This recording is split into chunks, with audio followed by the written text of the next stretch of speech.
என்ன சாப்பிட்டீங்கம்மா? ஆட்டுக்கால் பாயாவும் ஆப்பம்மா. செம்மையா இருக்குமே. சரி இருங்க கூப்பிடுறேன். என்னங்க சண்டே அது ஒரு ரஸ்க் சாப்பிட்டு இருக்கீங்க ரெண்டு பேரும்? ரஸ்க் சாப்பிட்டு இருக்கோம், என்ன பண்றது? சரி இருங்க, ஸ்பெஷலா மட்டன் பிரியாணி சரியா? ஆமா ஸ்பெஷலா செய்யறேன். 4 வாய் பிரியாணி சாப்பிடணும்னா 4 மணி நேரம் பட்னியா இருக்கிறதுல தப்பு இல்ல. சாப்பிடுறோம், சுட சுட சாப்பிடுறோம், வயித்த பட்னி போடுங்க. அப்போ இந்த ரஸ்க நானு கீழே விட்டு நாய்க்கு போட்டுருங்க.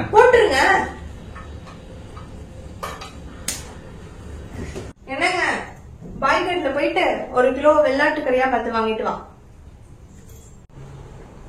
A few moments later. Mutton. யோ 2 வெரைட்டி ரைஸ் இருக்குதியா.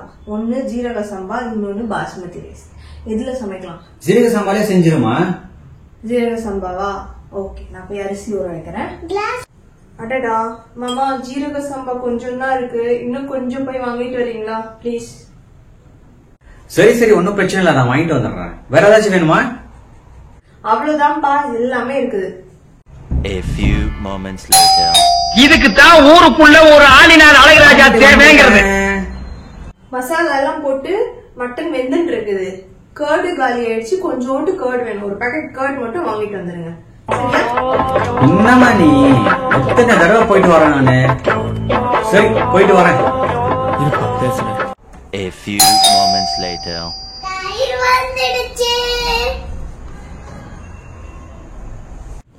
கீ வேற காலி ஆயிடுச்சு, எப்படி கேக்குறதுன்னு தெரியல. சரி நம்ம எப்படியும் கேக்குறோம். மாமா கீ மட்டும் காலி ஆயிடுச்சு. அந்த பிரியாணி மேல கீ அப்படியே மலைச்சாரல் போல போட்டாதான் கீ சி பிரியாணியோட டேஸ்ட் அருமையா வரும். கொஞ்சம் கீ மட்டும் வாங்கிட்டு வாங்க please. A few moments later. இவ்வளவுதான், இதுக்கப்புறம் நான் கடைக்கு போக மாட்டேன் நான்.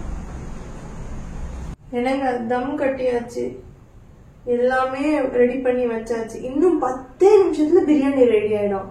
ஆனா கேஸ் எல்லாம் காலி ஆயிடுச்சு. என்னது கேஸ் காலியா?